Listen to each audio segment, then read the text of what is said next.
কাল ছিল মহাশিবরাত্রি ব্রত, তাই সকালবেলা ঘুম থেকে উঠে তাড়াতাড়ি করে স্নানটা করে নিয়ে এদিকে মাথা আসলাতে চলে এসেছি। সকালবেলা ঘুম থেকে ওঠার পর থেকে এটা আমার প্রতিদিনের কাজ। ফুল তুলে পুজো দিয়ে তারপরে আমি সংসারের বাকি কাজগুলো শুরু করি।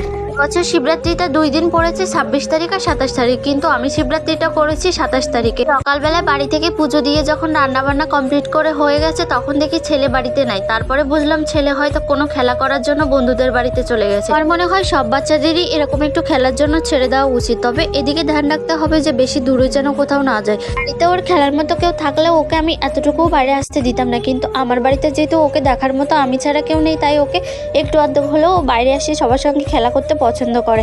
আমি কালকে রাত্রেবেলায় ওর বাবাকে বলে রেখেছিলাম যে কালকে বাবার মাথায় জল ঢালবো, তাই 5 রকমের ফল লাগবে। আমার ছেলে আর ওর বাবা মিলে দুজনে গিয়ে কালকে রাত্রেবেলা বাজার করে এনেছিল, কিন্তু আমার ছেলে তরমুজ খেতে এতটাই ভালোবাসে যে তরমুজটা ওখান থেকে কেমন হবে সেটা কেটেই এনেছিল।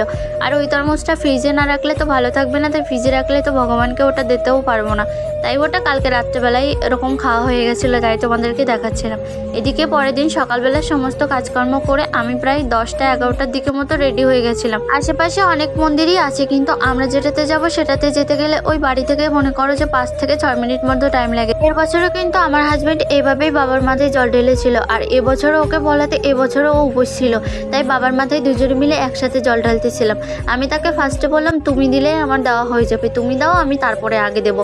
তখন পাশ থেকে দিদা বলে দিল নিজের পতি তো একজন পরমেশ্বর ভগবান, তার হাত ধরে তুমি যদি আর এক ভোলা বাবার মাথায় জল ঢালো তাহলে সেটাই সব থেকে বেশি পূর্ণ হবে তোমার দেওয়ার থেকে। কথাটা শোনার পরে আমি আমার হাজবেন্ডের হাত ধরে দুজনে মিলে একসাথে বাবার মাথায় জল ঢাললাম। এই বাড়ি থেকে গরুর দুধ নিয়ে গেছিলাম আমার ছেলের জন্য, প্রতিদিন যে গরুর দুধটা নিয়ে থাকি। কাকুটা আজকে অনেকটা বেশি দেরি করে এসেছে, কারণ এই দুধ যাদের বাড়িতে দেয় তাদের বাড়িতে কিন্তু আজকে অনেক মানুষ গেছিল এই দুধটা নেওয়ার জন্য। দেরি করে পোস্ট হচ্ছে, কিন্তু কি হয়েছে সবাই অবশ্যই লাস্ট পর্যন্ত ভিডিওটি দেখলে একবার হর হর মহাদেব লিখে যাবে।